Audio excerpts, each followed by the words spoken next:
Welcome back. On RealCopStoriesVideos.com, over 380 cop stories. Please look them up. They're all my babies. There's gross alerts on buys, there's gangs, there's foot pursuits, there's vehicle pursuits. They're all my babies. In addition to that, if over 200 questions and answers. So you want to ask me a question, email me at rsbcopstories@gmail.com.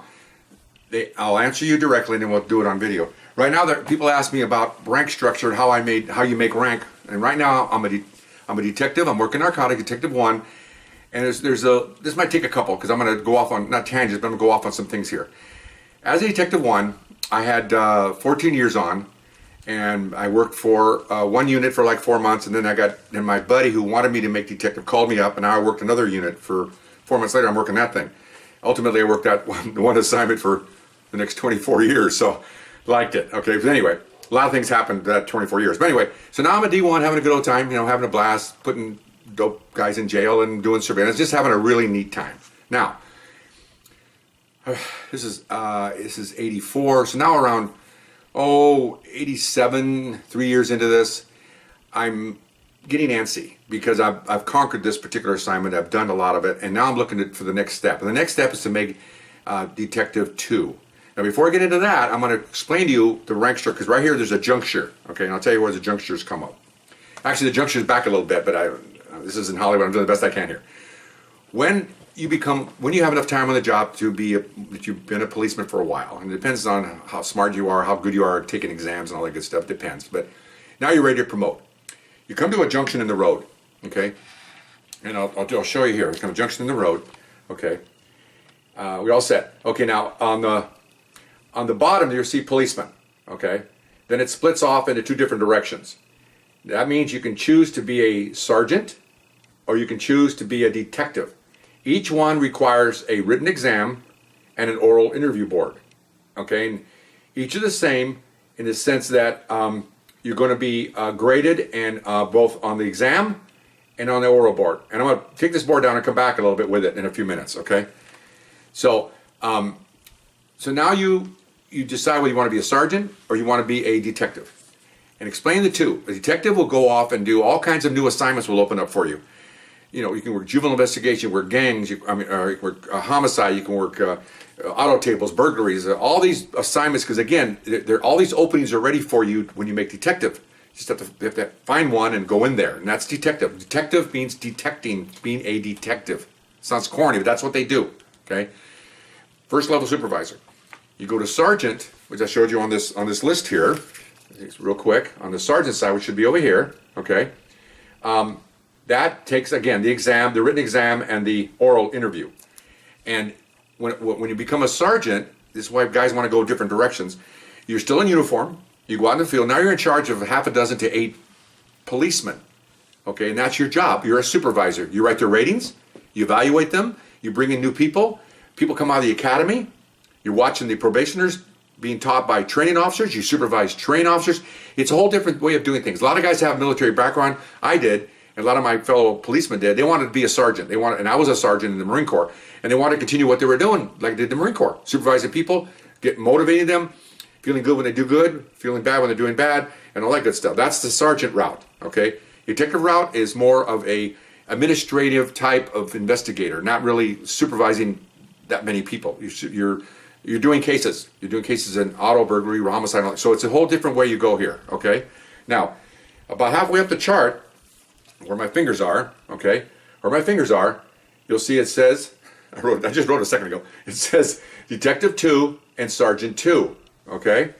So what happens within those ranks is you take an oral to get a Sergeant 2 job, which gives you even more supervision. You supervise more people, and it gets you prepared to make lieutenant. Sergeant 2, it's a sergeant with a rocker. Used to call in the old military, it was a staff sergeant, okay? So you're looking for that, and when you become a Sergeant 2, boy, you talk about some responsibility. You can be in charge of an 8-person vice unit. You could be in charge, or you are going to be in charge of probably an entire watch, which could be up to, I don't know, 120 cops, because you're going to have 7 or 8 sergeants under you. Okay, very important to go that route if you want to do that, okay? The detective side, which is over here, okay? The detective side is Detective 2, okay? And that's also a sergeant that is going to be sergeant level. You're going to be in charge of detectives doing investigations. You're going to supervise detectives in whatever squad you're in, and you're getting yourself lined up to become a top step detective, which in this case would be Detective 3. Okay, so there's where you're going right there. And so the Sergeant 2 position stays until you make lieutenant. The only difference between these two is, and I made a mistake here, and I'm so sorry, but I'll talk as I go. I can do this a while. Okay, is the detective side. There's one more rank before you make lieutenant. Okay, it's up here. Excuse me. It's up here. It's Detective 3.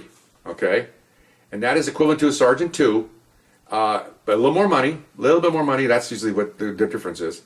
And the Detective 3 will be in charge of 2 or 3 Detective 2s and 6 or 7 Detective 1s and or policemen. So both Sergeant 2, again, go to the sergeant route. Guys, I didn't want to do that. You become top step sergeant, you become in charge of a lot of people. Again, I told you, maybe up to 80 people at one time. A lot of people. We have supervisors under you to take care of that. Detective 3, top step, is you're in charge of just detectives, usually a couple of supervisors and then subordinates under that. Okay, both of them need exams. Both of them need the written and oral boards to get to that position. Okay, so that's how you get there. Okay, now back to what I was talking about. So now I made, hope my face is not too small in that camera. I'm doing okay.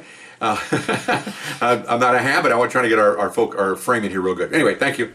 So she wasn't sure I'll use the chart or not. So anyway, so now I'm 3 years now. I'm getting antsy. And the reason I'm getting antsy is I'm an alpha, and I want to keep conquering new things. And I've done 3.5 years, I've done it all. And I want to go on, meaning I want to supervise people, I want to be in charge of investigations and all that. And accompanying that, to get to Detective 2, you have to just an oral interview with lieutenants. Okay, 3 lieutenants, and they put you on a list of outstanding or excellent. And then when there's openings, you got to have openings, like I told in the other interview. You can't make rank without an opening. The budget has to have openings. The reason where you get openings is someone made a rank and left this spot open, and they're gone, and now you got to fill it. You fill it with a Detective 1. Okay, so anyway.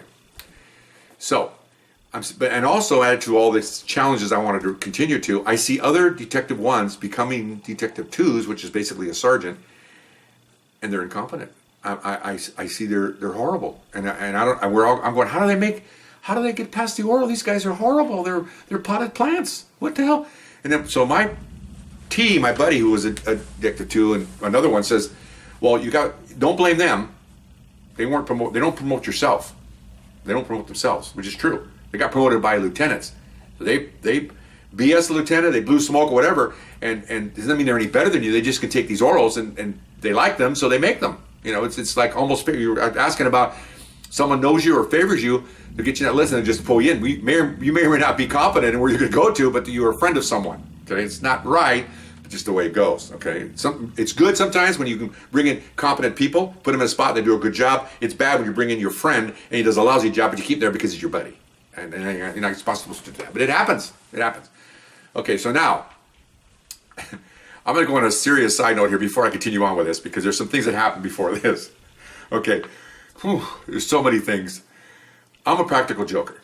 Okay, and we worked in an office that had about seven or eight 7-person squads in there. Big room.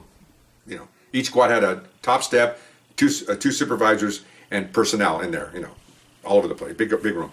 And there was always practical jokes around here. And these are the days you could smoke. Okay, so you know, there's always, and we had a guy that was thieving.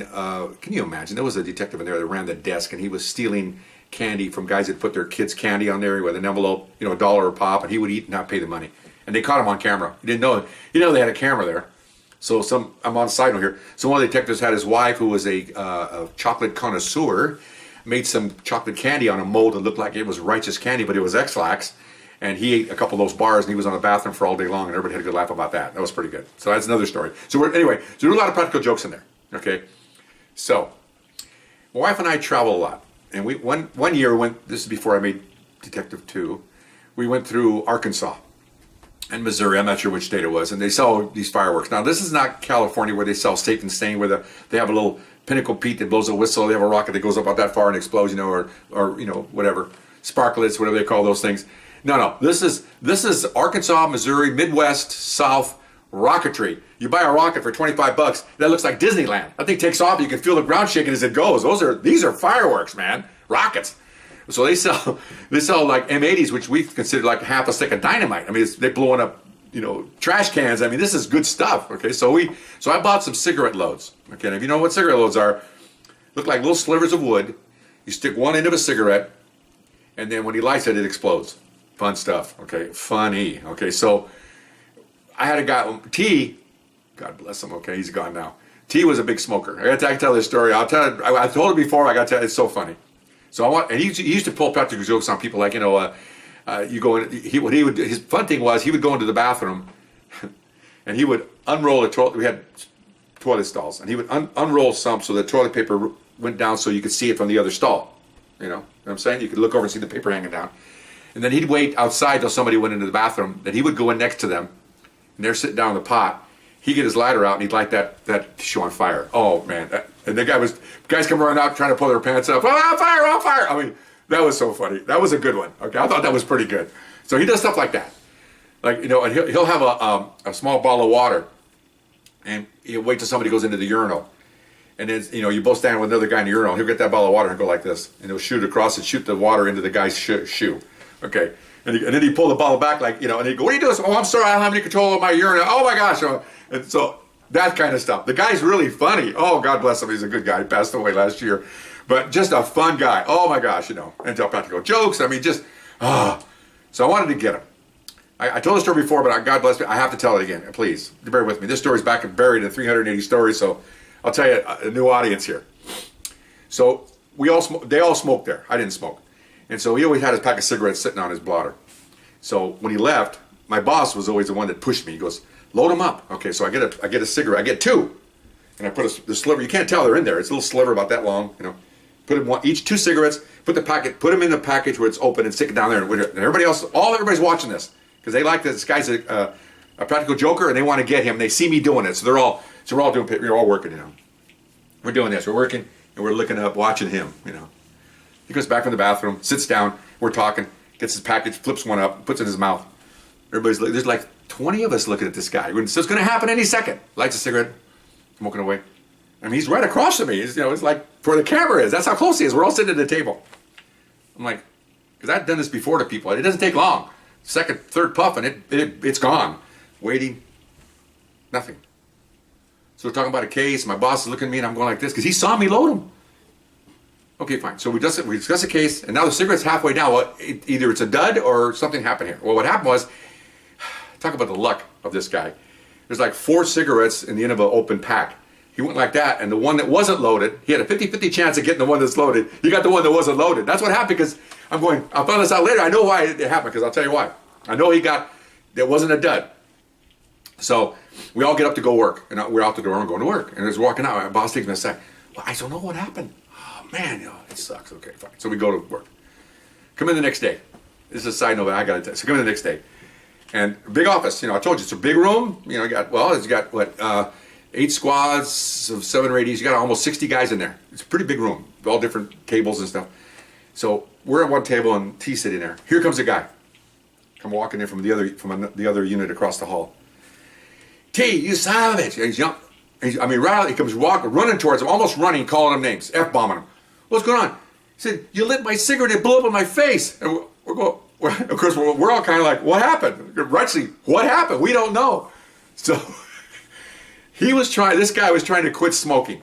And when we're all talking about a case, and he looks down and sees Tom's, I'll call him Tom, I've got his name on, I'm so sorry, Tom, but he's gone anyway. Saw his pack of cigarettes. So he looks around, shakes one up, puts it in his pocket. Out the door. I got a cigarette. He's telling us this story. He gets in a city car, because we all drove city cars. He's going home, down the freeway. He tells us, I'm in the freeway, but, it's going about 30 miles an hour down one of these major freeways. He goes, oh, I got a cigarette. Puts it in he said, I even put it in my mouth and didn't smoke it for like 3 miles, just to smell the tobacco. Got my lighter out, lit it. Boom! Okay. He blows up in his face. He said, I'm like this. He said, I went, from number 3 lane back to 1, back over to the right, trying to keep control of this car. The whole car is filled with smoke and tobacco. Okay, he said, it's a miracle I didn't crash. And then when it blew up, he had like a nice cardigan sweater. It burned the sweater in front. Okay, he's trying to put the fire out. But, oh, we're laughing so hard. And he's yelling at T, you son of a bitch. I was laughing so hard. So I didn't do anything. T says, I didn't do anything. I was talking about, oh, yeah, F you. And he walks out. And he looks at the rest of us. I don't know what's going on. He's a crazy guy. Yeah. It's so funny. Okay, so I have to leave now. I'm out of time. But I'll tell you why this is significant when it comes up to my becoming a detective too. Thank you so much. Bye-bye.